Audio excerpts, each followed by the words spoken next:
What is up, all you GBA type people? This is Tom, and we're here with your very late, but all-inclusive, essentially, is what I'm going to call it, Pick'em crew. With me, as always.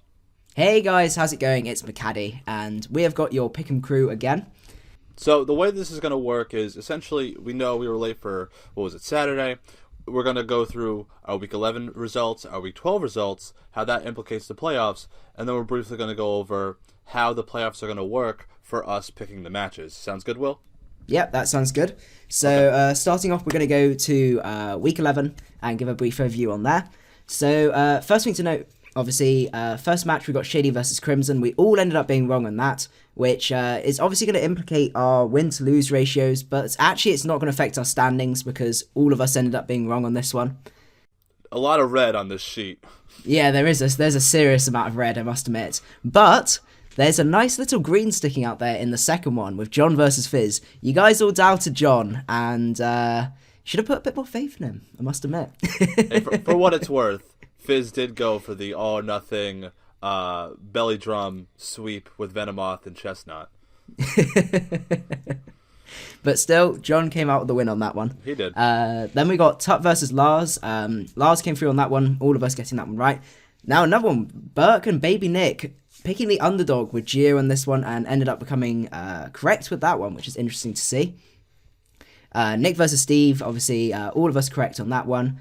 A surprise one again with Gubs versus Nips. There are quite a few surprise underdog wins on this one, which is good, interesting to see. With Blue getting this one correct.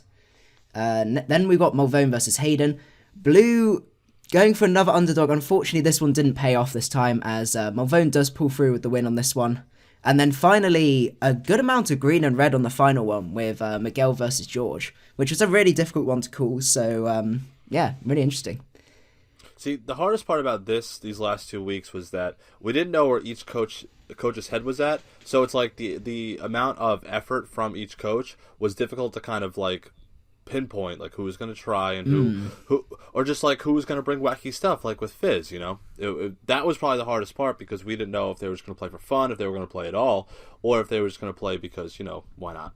No, exactly, yeah. I'd say that's probably most relevant with the Gubs versus Nips, because if I remember rightly, Gubs had playoffs chance whereas Nips was eliminated, so it was good to see that Nips put in the effort for that final week and managed to pull a win on this one, which surprised all of us.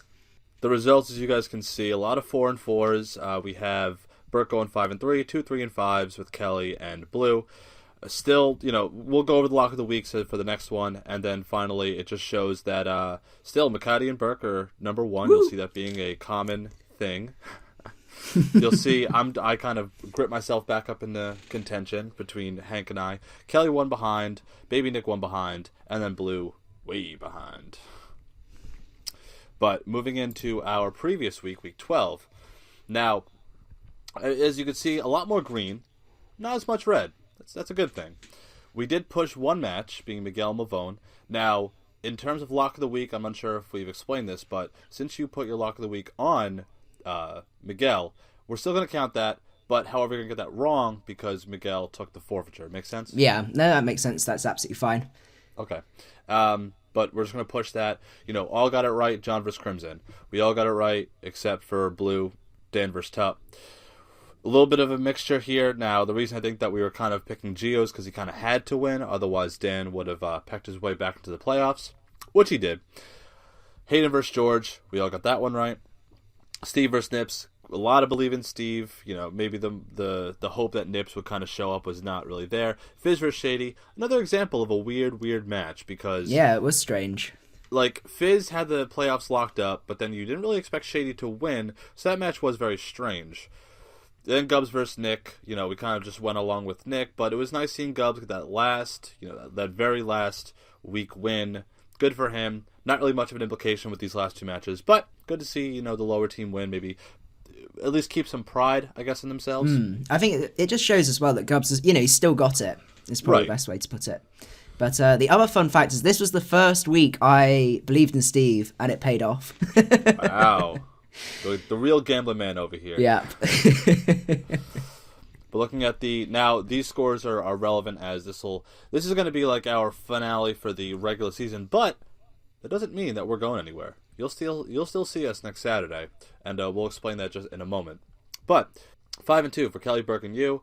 4-3 for myself and Hank. 3-4 for Baby Nick, and 2-5 for Blue. Good old Blue, bless his heart. Now, Baby Nick has surprisingly pulled away with his Lock of the Weeks. He's went from like kind of in the middle of the mix to he's ahead of everybody now for Lock of the Weeks. 10-2, Yeah, 9-3 well. for Kelly and Hank, 8-4 for everybody else. Now I also pat myself on the back kind of because I was like 5-4 at one point, so I'm glad I'm back into relevancy and not like. Ooh. But to crown our final Week 12 regular season, we actually have a tie. So you guys have to break the crown in half between you and Burke. And it's not even like I could break it apart either from that, because you're both 8-4, Lock of the Week wise, and both overall 64-29. We pushed 3 matches this season, so obviously maybe even a little bit different if that wasn't the case. So and everyone else 62 with picks right, 60 picks, then good old Blue 48 picks. Now, this is kind of like a formality, because I'll let Will explain what we're going to do for the playoffs. Okay, so how this is going to work with the playoffs is we want to make this a little bit different to the regular one, because at the minute we're still fairly close, and we want to think of sort of a way to make this more interesting, a little bit more sort of gambly. So what we've decided to do is it's going to be the same sort of format as we've been doing in the previous weeks, where we each get to pick, and if you get it correct, you get a point. If you get it incorrect, you get 0 points. But you also get a chance to double down on this, where you can put one of your previous points on the line to see if you can double up or come home with nothing. So how that will work if you decide to double down is that if you end up getting it correct, you'll come back with 2 points. But then if you get it incorrect, you're going to come away with -1 point from your score. So it should really make things interesting, especially with everyone being so close as well. Obviously, there's still potential maybe if Blue gets this right to sort of work his way up and sort of decrease that distance as well.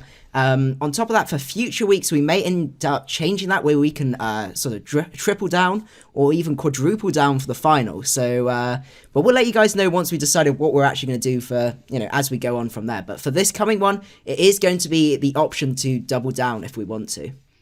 Now, this is especially important because of the fact that at this very second, if you're looking at all these records amongst all of us, we're really close.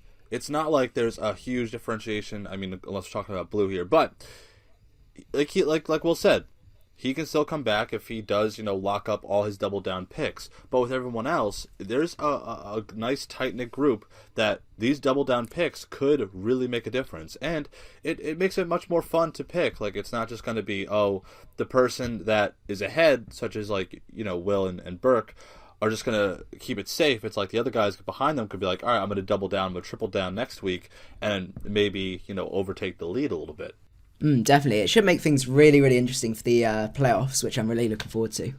Also, side note for the Week 12 Lock of the Week stuff, we kind of had a little bit of a discrepancy as to why the people were picking each Lock of the Week. I think they kind of just rushed over that part. So, unfortunately, if that was what you really looked forward to is the why they picked, I'm sorry, but you'll hear why next week, or the playoffs, I should say. So at the point of this video coming up, you may not know exactly who's playing who in the playoffs. So what we'll do is we'll give you a quick rundown so you guys can get an idea in your heads, who to decide to vote for, whether you want to double down or not. So in terms of who's playing who, we've got Lars versus Dan and Fizz versus John in the Kanto Conference. And then in the Johto Conference, we got Miguel versus Malvone, and then Nick versus George as the fourth match there. So, like we said, the way this is going to work, now you have, if you guys have been keeping track, even if you just haven't for a brief amount of time, make your pick, but then discriminate saying, I'm going to double down this pick. That means that you're going to put up 2 points for that pick. So if you get it right, you get 2 points. If you get it wrong, like Will said, -1 point. So if that makes sense, any questions, put them in the comments. We'll clarify as we usually do, or answer any questions that, we can come across. But, Yep.